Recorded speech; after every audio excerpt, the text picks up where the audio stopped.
My name is Lindsay and I study linguistics and gender studies here in Indiana. I started studying Swahili because in linguistics we have to study a non-Western language, and I was interested in East Africa to begin with, and so I took an intensive summer class and I just loved it. I really enjoyed how small the class is because it really gives you an opportunity to work kind of one-on-one. While I was in Zanzibar, we studied at Souza, which is the State University of Zanzibar, 5 days a week. I had language partners that we met with twice a week for 2 hours each. They were also affiliated with the program. They were students at Souza as well. All of the faculty at Souza were just amazing. Our teacher's name was Bishani, and then we also had an education director named B. Zainab.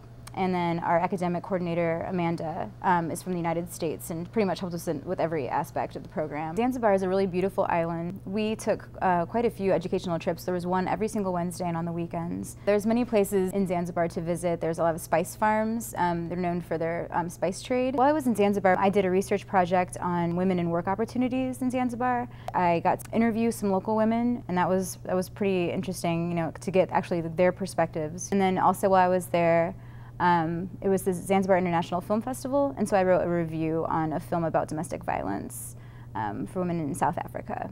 I'm a gender studies major, so I was really interested in kind of women's rights and seeing how gender norms and gender dynamics were played out in East Africa, and so I was really happy to have the opportunity to kind of see that firsthand and to sort of get the non-Western perspective. I learned a lot more about the culture in Zanzibar by actually being, you know, immersed in it than I would have here in the United States. In Zanzibar, we lived with host families. It's a completely different culture, and so you have to learn kind of the nuances of that culture that you'll be living in. By living with host families, you have more opportunities to be involved with or engage with the culture in Zanzibar. Pretty large, so it takes some getting used to, but it's a really fun environment. You can learn so much from the family. In the evening, usually everybody goes out to Forodani.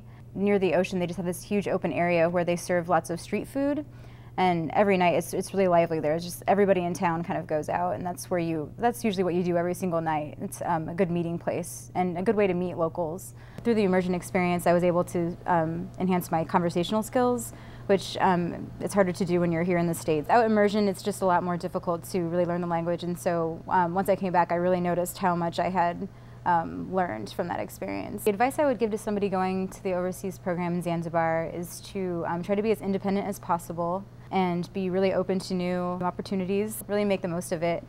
Even if you're sort of shy or reserved, just force yourself to be outgoing, because through meeting the locals, that's how you're going to enhance your language skills, and also that's how you'll get to know more about the culture.